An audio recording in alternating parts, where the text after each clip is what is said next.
주님의 교회 성도 여러분 반갑습니다. 4월 23일 금요일 매일 말씀 묵상 시작하겠습니다.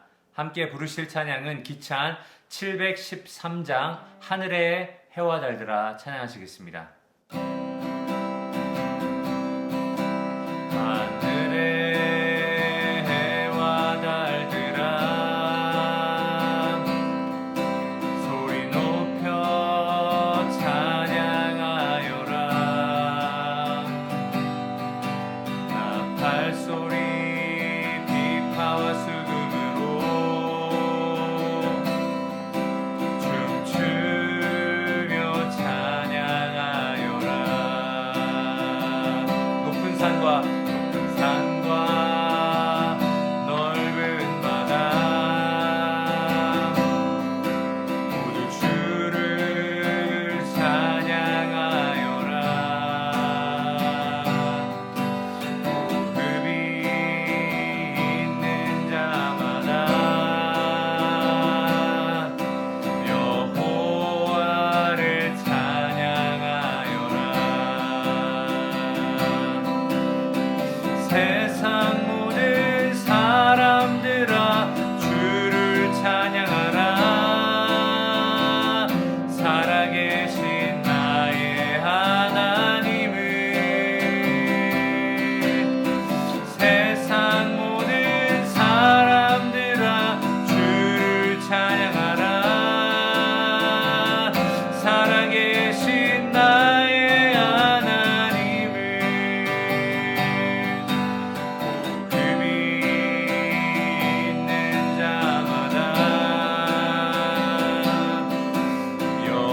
여호와를 찬양하여라. 세상 모든 사람들아 세상 모든 사람들아 주를 찬양하라. 살아계신 나의 하나님을. 세상 모든 사람들아 주를 찬양하라. 살아계신 나의 하나님을. 무릎이 있는 자마다 여호와를 찬양하여라.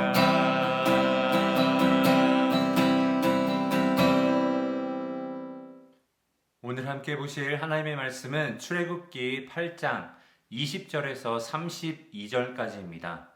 25절부터 32절까지 제가 읽도록 하겠습니다.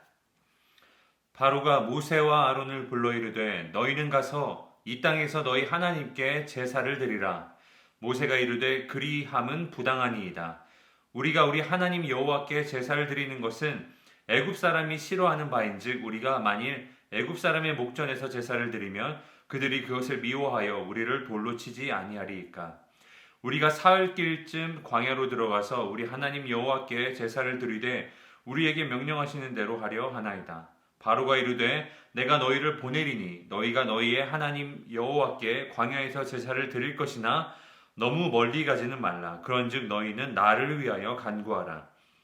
모세가 이르되 내가 왕을 떠나가서 여호와께 간구하리니 내일이면 파리떼가 바로와 바로의 신하와 바로의 백성을 떠나려니와 바로는 이 백성을 보내어 여호와께 제사를 드리는 일에 다시 거짓을 행하지 마소서 하고 모세가 바로를 떠나 나와서 여호와께 간구하니 여호와께서 모세의 말대로 하시니 그 파리떼가 바로와 그의 신하와 그의 백성에게서 떠나니 하나도 남지 아니하였더라. 그러나 바로가 이때에도 그의 마음을 완강하게 하여 그 백성을 보내지 아니하였더라. 아멘. 어제 본문의 후반부 그리고 오늘 본문은 네 번째 재앙, 파리 재앙을 설명하는 본문입니다. 성경에 보니까 애굽의 바로 왕의 그 궁뿐만 아니라 신하의 집, 애굽 전역에 있는 집집마다 이 파리떼가 가득 차게 되는 재앙을 설명하고 있습니다. 그런데 이 파리로 번역된 아로브라는 이 히브리어는 정확하게 파리를 지칭하는 단어는 아닙니다. 이것은 섞여 있는, 무리지어 있는 혹은 때 이런 뜻을 가진 단어입니다. 아마도 파리를 포함한 그 당시에 해충들이 모여서 애굽을 덮친 재앙이었던 것 같습니다. 이들은 사람들을 물고 가축의 피를 빨고 그리고 병균을 옮기는 재앙이 있는 것이죠.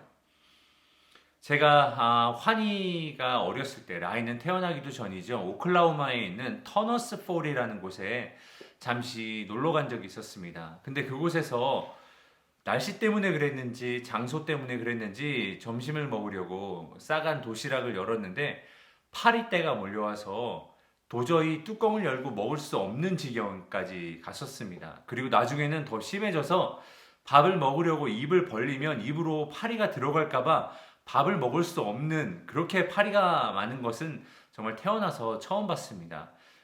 그런 기억이 있는데 이 이집트 사람들, 이때 이 애굽 사람들이 겪었을 고통을 저희는 아마 감히 상상할 수도 없을 것 같습니다.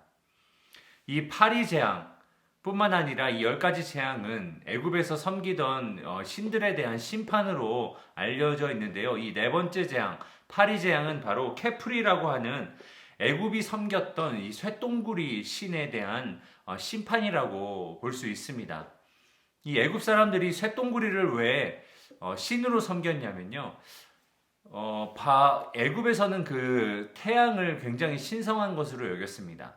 그런데 태양이 아침에 떠서 저녁에 해가 질 때까지 이렇게 움직이는 것을 마치 쇠똥구리가 그 쇠똥을 말아서 뒷발로 굴리고 가는데 이 형상이 하루에 해가 지나가는 것과 같다 해가지고 쇠똥구리를 케프리라는 신으로 섬겼는데요. 또한 이 쇠똥구리가 이 쇠똥을 땅에 묻는 걸로 인하여서 여러 가지 해충들, 파리를 포함한 해충들이 없어지는 유익한 일이라고 보았던 것 같습니다. 그런데 이 애굽 땅을 이 파리와 온갖 해충들이 뒤덮는 사건은 바로 이 케프리라는 신의 실패를 보여주고 있는 것이지요. 세 번째 재앙의 이 재앙이었는데 세 번째 재앙에서는 다른 점이 하나 있었죠. 그것은 바로 애굽 술사들이 더 이상 이 하나님의 능력을 흉내낼 수 없었다는 것입니다. 이 네 번째 재앙, 파리 재앙부터 또 다른 특별한 점 하나가 있는데 그것은 바로 무엇인가 하면 재앙이 닥친 지역이 구별됐다는 것입니다. 이스라엘 사람들이, 이스라엘 자손들이 거했던 고센 땅에는 이 해충들의 때가 덮이지 않았습니다. 하나님이 선택하시고 구별하신 그 땅, 그 민족에게는 이 애굽에 내린 재앙이 피해간 것이지요. 하나님께서 구별하신 백성들을 보호하셨습니다. 이런 하나님의 보호는 앞으로 이 출애굽 여정에서 계속해서 볼 수가 있습니다. 앞으로 닥치는 재앙들도 고센 땅에는 그 재앙이 내리지 않을 때가 많이 있고 그 다음에 홍해 앞에서 하나님께서 홍해를 가르심으로 말미암아 구름 기둥과 불 기둥을 보내주심으로 만나와 메추라기를 보내주심으로 또 반석을 쳐서 물을 나게 하심으로 여러 가지 방법으로 하나님은 이스라엘 백성들을 이 출애굽 여정 가운데서 보호해 주셨습니다. 바로는 모세와 아론을 또 바로 부릅니다. 모세와 아론을 불러서 가되 너희가 이 하나님을 예배하되 광야에서 하지 말고 이 땅에서 하라고 아주 교묘한 타협안을 제출합니다.